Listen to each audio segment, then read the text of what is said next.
Cool. Should we make a start then? So after you, Margaret. Okay, thank you very much, Nelson.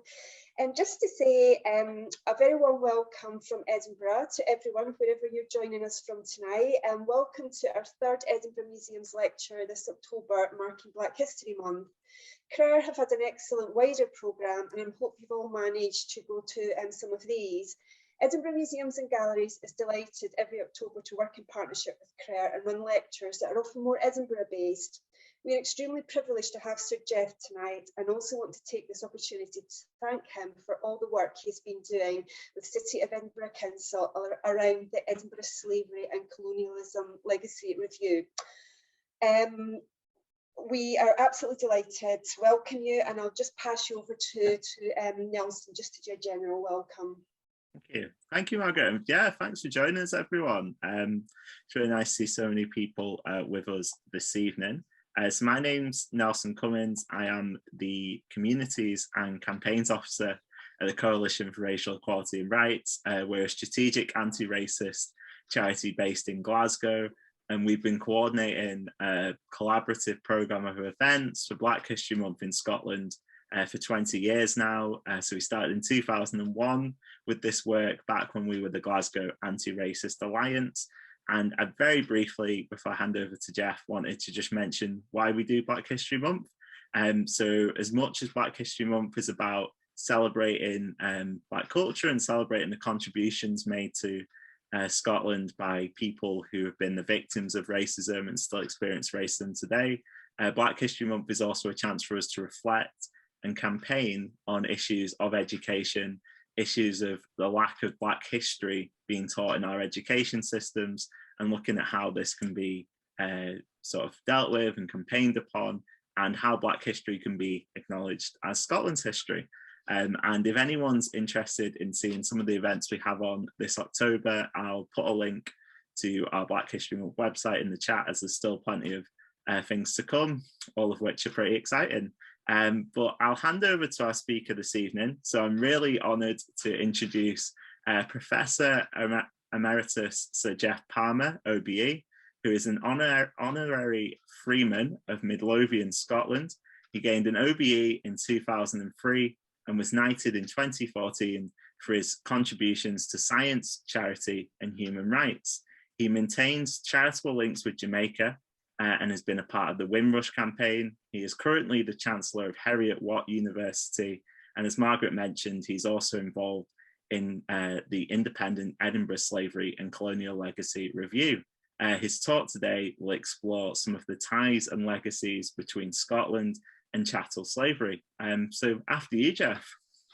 Well, thank you very much, Nelson, for that. You know, it's always an honour. I've done a lot of work with Edinburgh Council, and I've done a lot of work with your organisation, CRER, over the years, in fact, starting 20 years ago, as you said. And, you know, community organisations are very important because they are a link between the system, so to speak, and the people. And that kind of link is very important in terms of communicating information. And the council, you know, taking up the Henry Dundas statue, which is now worldwide known, and I'm told that the permanent plaque will be installed before the end of the year in terms of the revised plaque, you know, stating that Dundas was involved in slavery. That will be up and it will be permanent. We also have the Legacy Slavery Colonialism Review, of which I'm chairing, and we've made great progress on that. We've now reached a stage where items have been selected. They're going to be put to the public in a survey, and the public will have a chance of commenting on those.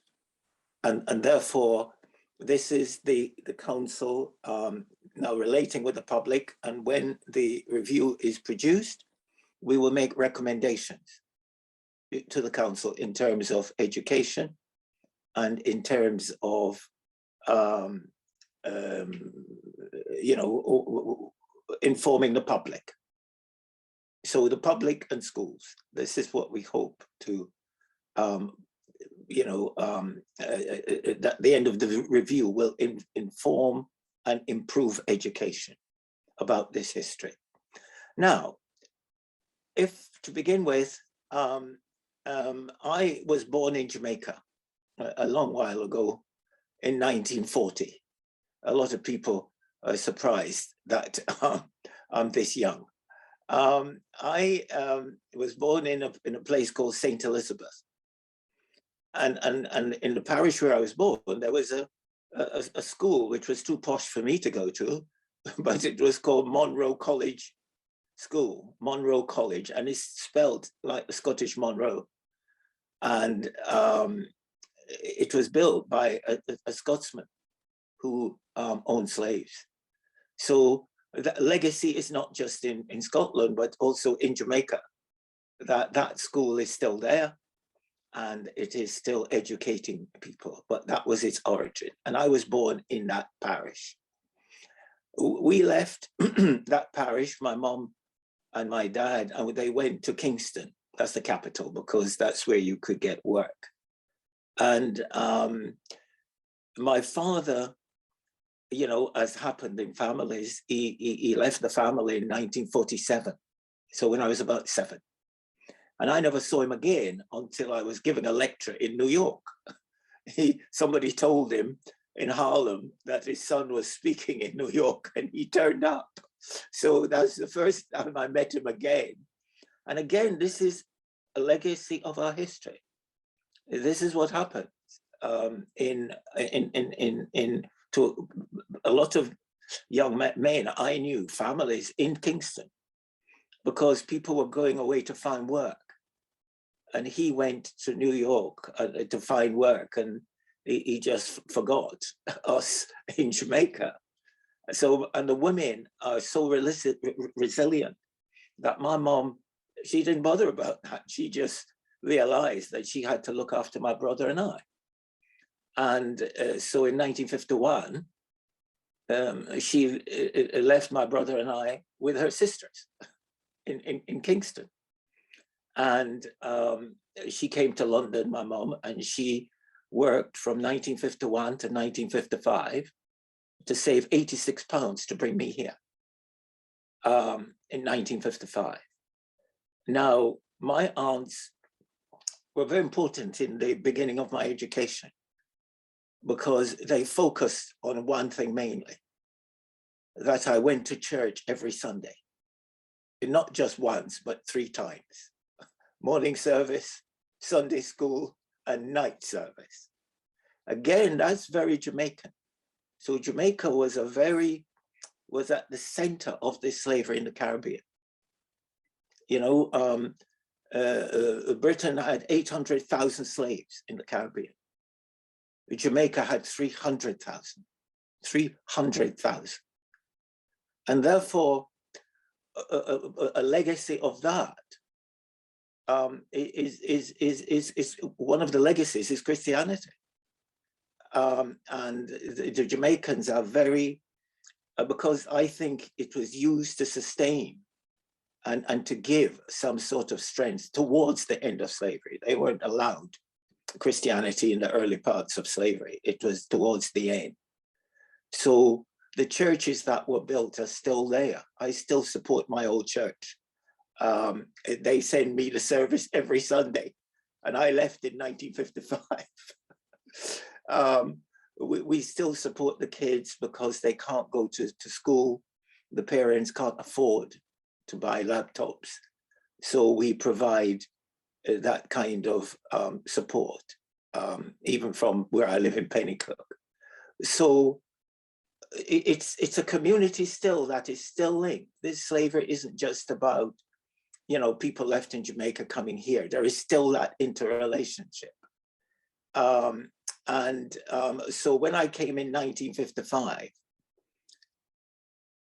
my mom was going to meet me in London because she was in London. I arrived at Liverpool and I traveled 5,000 miles on my own.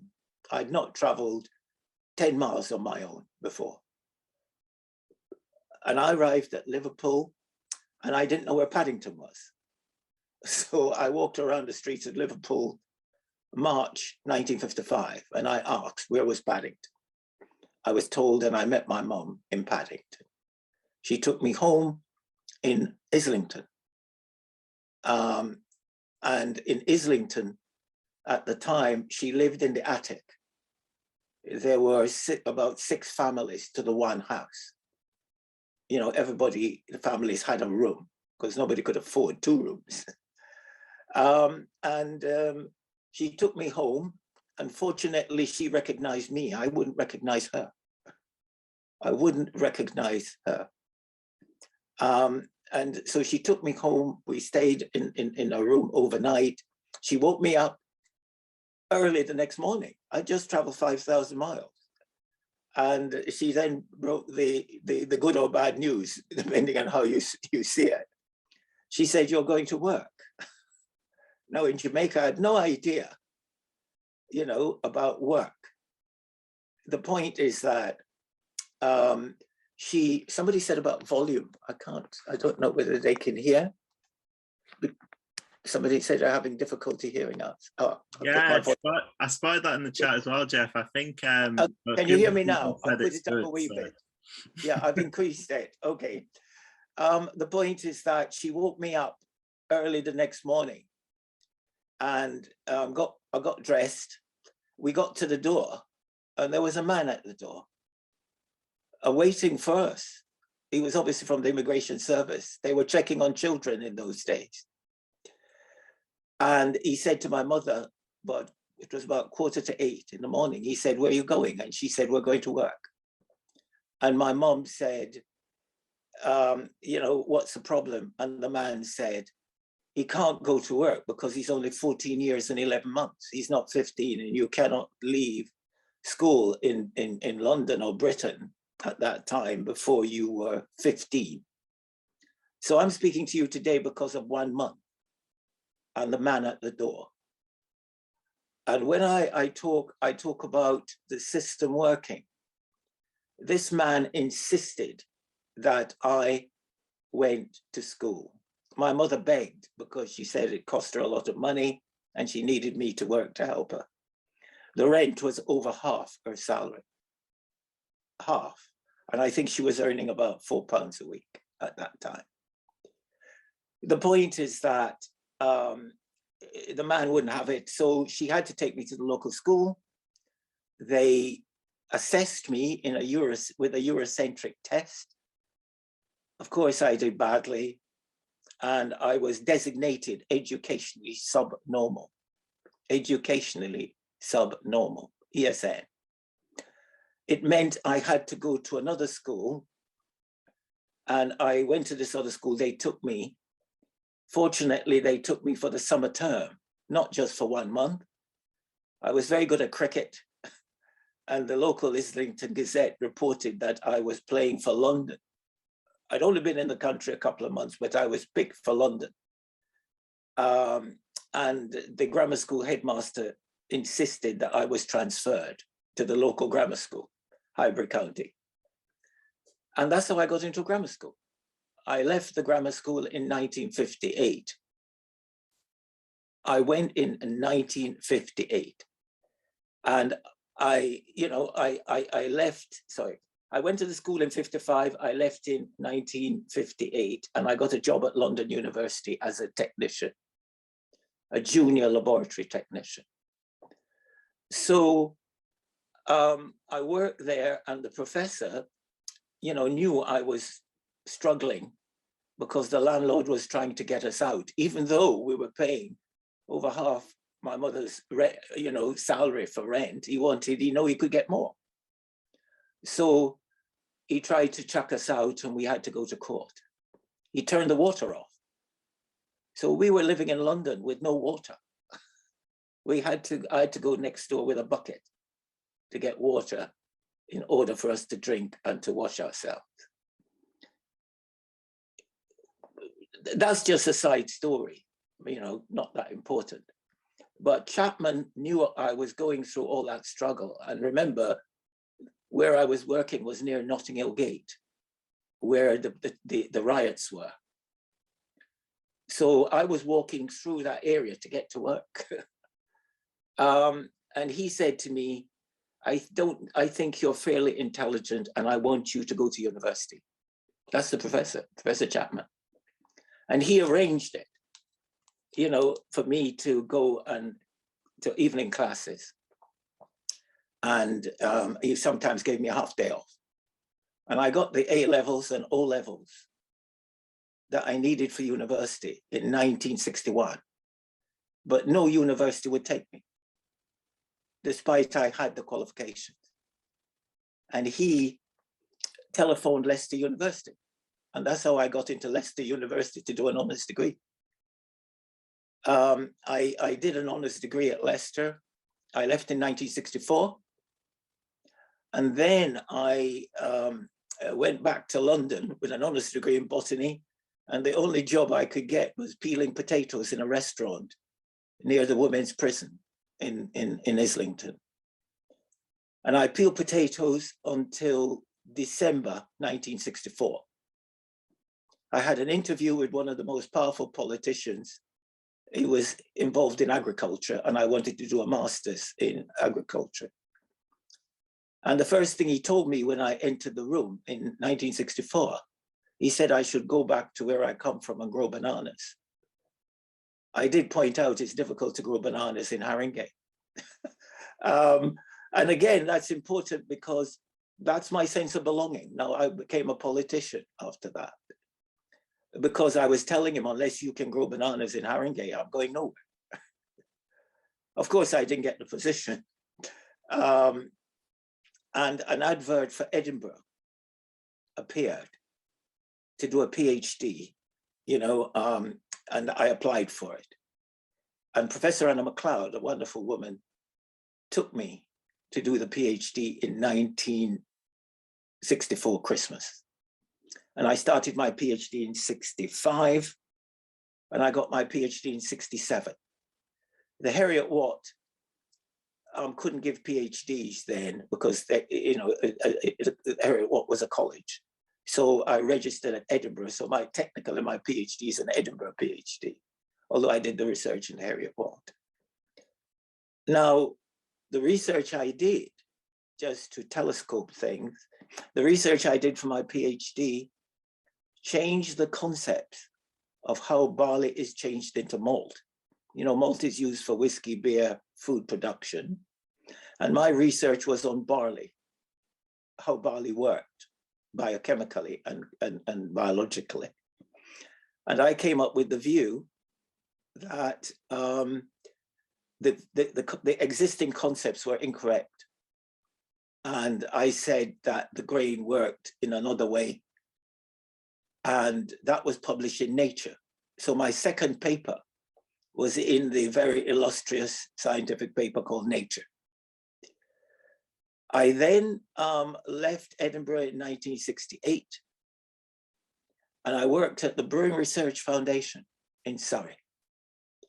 And that institution was owned by the brewers, and it was very elite, very distinguished scientists worked there. The director was the man who worked out the structure for penicillin. So, you know, he was in fact a great scientist. He was my boss. And I worked there from 1968 until 1977. And during that period, I developed an industrial process from my scientific research. And if people want to check it, they only have to type abraded barley on their phone. Abraded barley or barley abrasion, you should get it. And that describes the industrial process I developed from my basic fundamental research. And the industry, for example, Bass Charrington's the biggest company in the country at the time, had 8 machines to abrade their barley, and those machines abraded 10 tons an hour. And that research started in the Heriot Watt on a laboratory bench. I then came back to Edinburgh in 1977. And I taught and I did research, and I developed a research direction in African grain called sorghum. Sorghum. And people were wondering, well, why am I working on sorghum in Edinburgh? I was also working on barley and wheat, but I started to look at sorghum. And in 1985, the Guinness Company rang me at Heriot Ward and said they have a problem in Nigeria. And I said, well, what? And they said the Nigerian government has banned the import of European grain. Could I go to Nigeria for them and see we could sort the problem out? And I did, because a long story short, we sorted out the problem. And the company now, Guinness, was using the local grain, and the product was the same. And somebody told me from Pretoria University recently that that concept of the 1980s that we introduced is now all over Africa. It is being used by big companies like South African Brewing and Kenya breweries. And that is sustaining the agriculture of small farmers because they're growing sorghum for big company. Sorghum is S-O-R-G-H-U-M, sorghum. It's a African cereal. You get it also in India. In fact, when I went to India, they asked me to come to discuss that. Now, what's the point of that little story? The little story is about equality. It's about inclusion. Because when Guinness wanted somebody to do that in Africa, they didn't pick a white person because he was white. They picked the person who was the most, probably qualified and able in order to do the job. And therefore, to me, this is about, representation. It's about, if you have equal opportunities, then people have got to be able to take those opportunities, both educationally and in terms of skill. And therefore, I was in a position to do that, to help. However, it wasn't my academic abilities. It was the man at the door, the headmaster who took me, Professor Chapman, who got me into university, Professor Anna MacLeod, who took me in Edinburgh. Had they not done that, then I wouldn't be in that position despite my academic capabilities. And thus, how would we come to that position? The point is that our slavery, as I call it, and our colonialism are, their history. The causes are based in our history, but we cannot change our history, but we can change the consequences. And the statement I've made, which people have taken note of, and the principal of Glasgow used it when he was launching their report. We cannot change the past, but we can change the consequences, such as racism, for the better, using education. And therefore, what are the links between our racism and the past? In 1753, David Hume in Edinburgh got up one morning and said, Negroes are inferior to whites. That's what he said.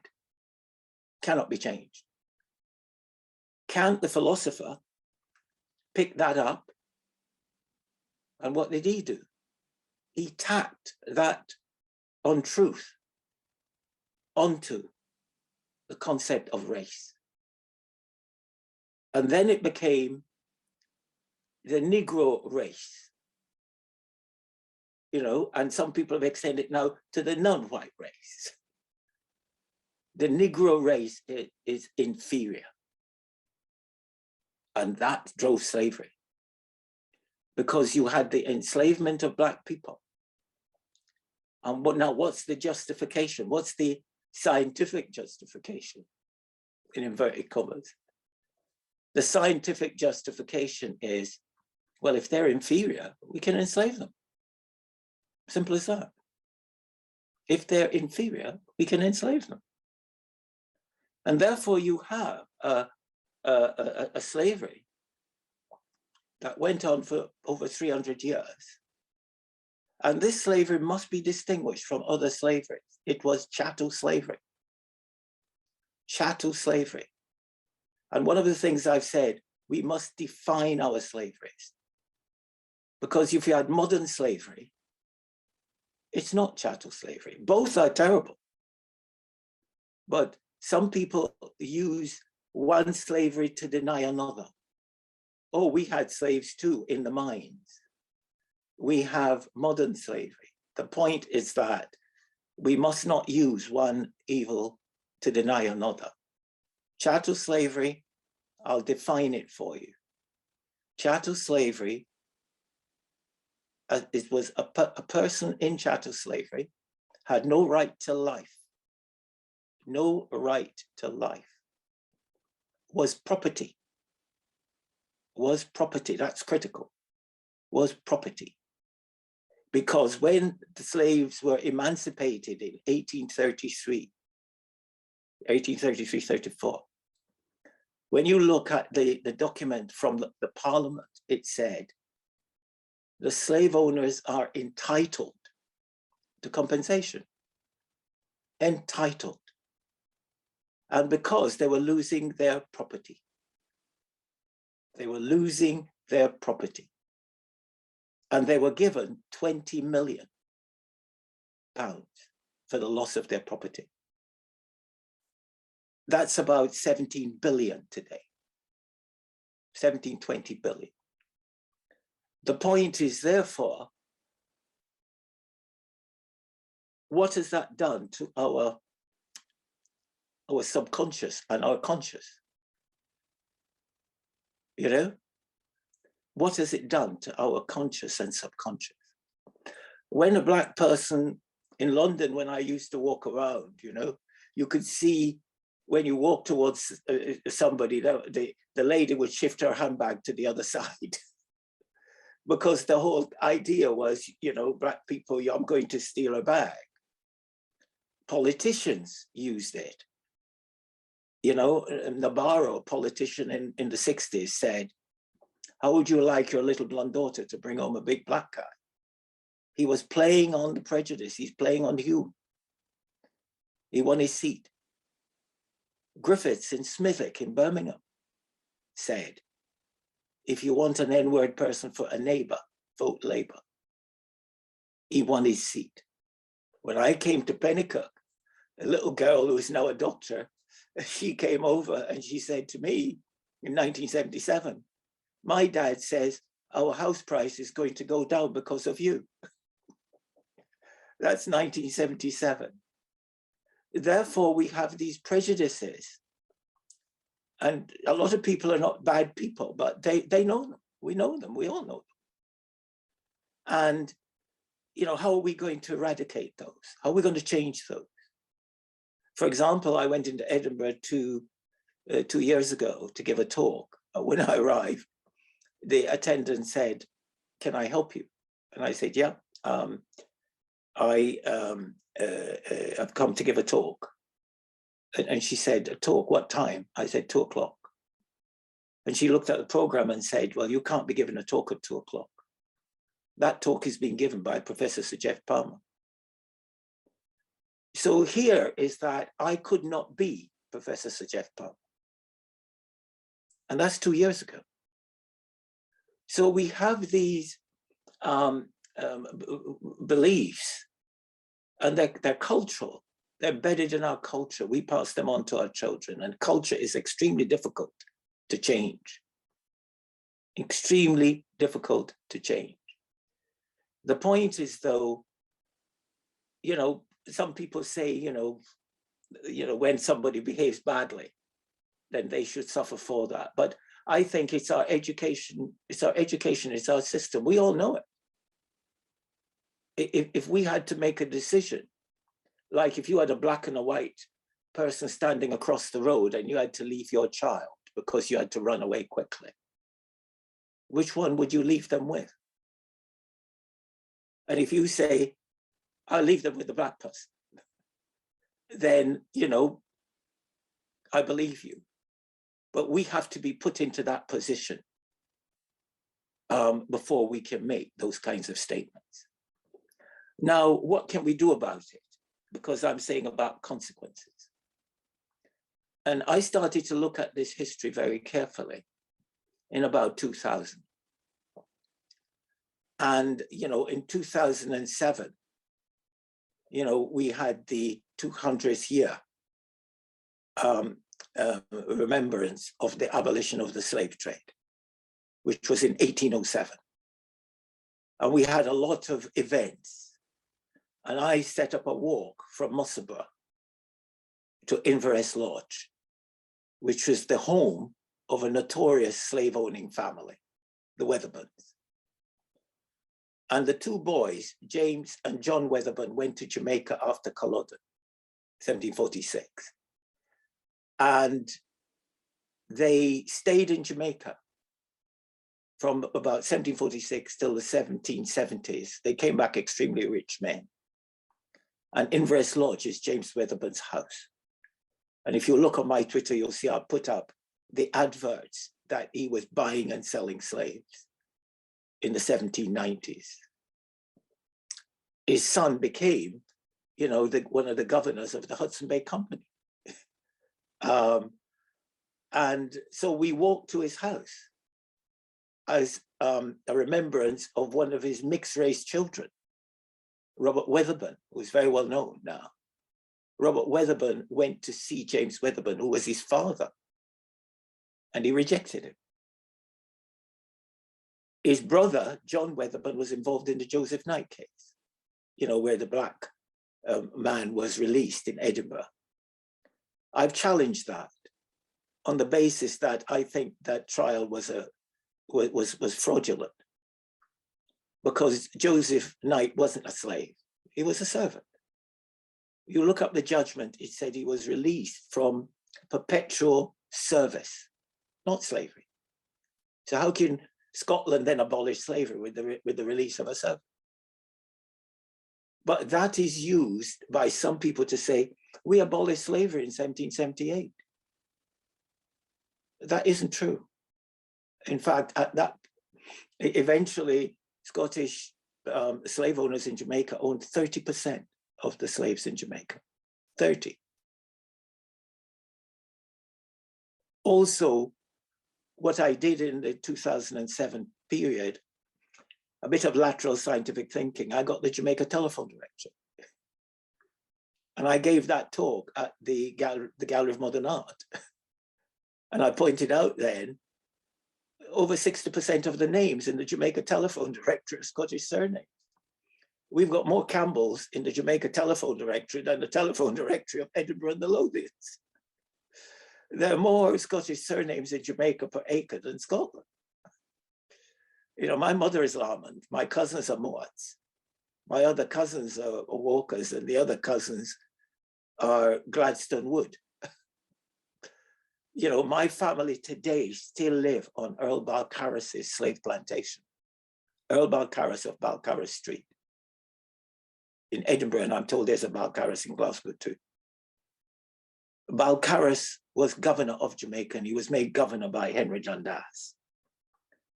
Now, I've focused on Dundas for all kinds of reasons, because he encapsulates slavery and colonialism.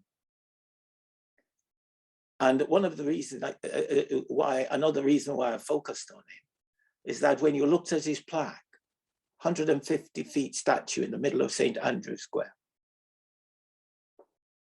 it's a powerful square in terms of slavery.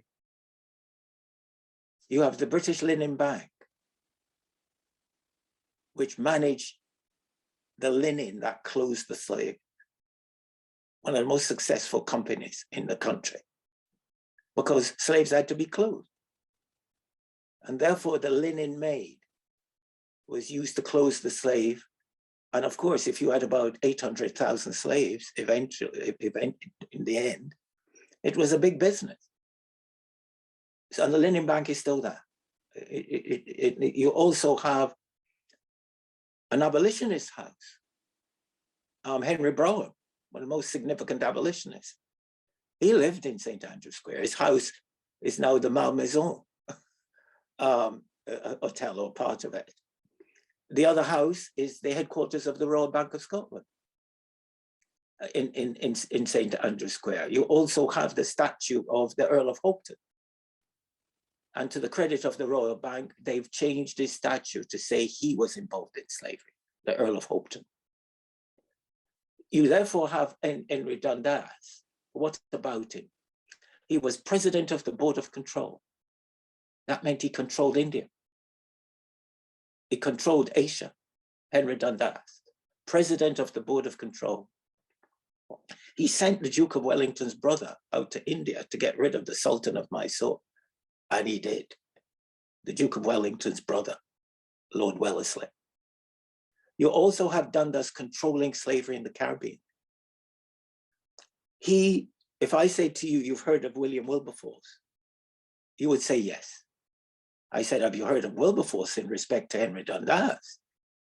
If you say no, then you don't know anything about William Wilberforce. Because in 1792, well, let's start in 1791.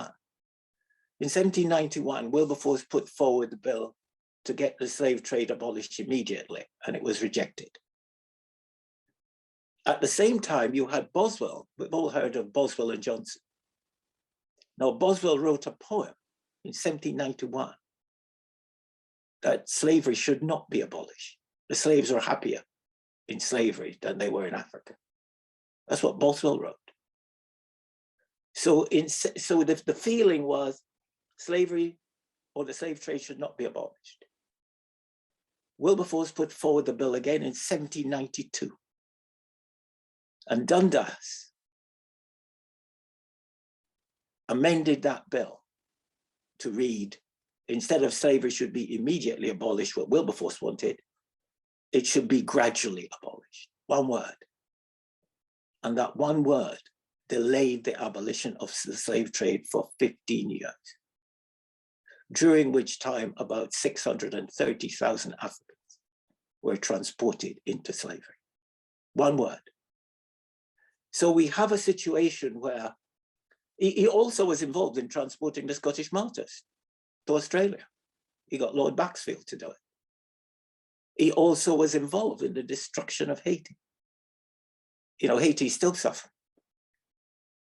Dundas lost 40,000 British troops in Haiti, trying to destroy the French colony, because the French colony was competing with Jamaica in terms of a slave economics. By getting rid of the French colony, of course, Jamaica then would even be more important to the British economy.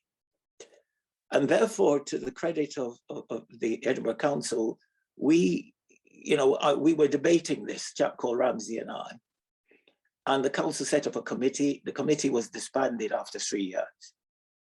With George Floyd's death and me speaking in the park about Henry Dundas, the leader of the council, Councillor McVeigh, rang me and said, Geoff, could we reform the committee? And we did. And within 5 days, we had a new narrative saying exactly what Dundas did. That plaque, as I said, will be made permanent. But it would be remiss of me not to mention that Glasgow University did a report saying they received 200 million from slavery. And they, in fact, set up or have set up links with the University of the West Indies in terms of developing educational links between University of West Indies and the University of Glasgow. Glasgow have also named one of their buildings after one of their Black students, James McCune Smith. His name is now on a £90 million development in Glasgow. You also have the Trace House. I spoke 2 weeks ago at the Trace House. And in that house now, they have a plaque saying that the house benefited. And that their plaque, like the Glasgow plaque, like the Edinburgh plaque, are dedicated to those who suffered slavery. So what we have, coming towards the end, the important aspect here is Scotland was involved, but people who I speak to on Zoom all over the world are saying they cannot understand why Scotland is so far ahead now in terms of some form of reparations, some form of discussing openly about this history. And, you know, it's a little embarrassing for me because I came in to my village and somebody said, we've done this history and we're going to ask, we may even put your name on a building. And I said, don't go, you know, this is not about rewards. To me, it's the Scottish people have responded. And what I told the academic who asked me why, I said, once you tell the Scottish people the truth, then you can't stop. You've got to continue with the truth. And therefore, you know, I would aim to say, repeat what I said, we cannot change the past, but we can change the consequences of the past, such as racism, for the better, using education. We are one humanity, nothing less.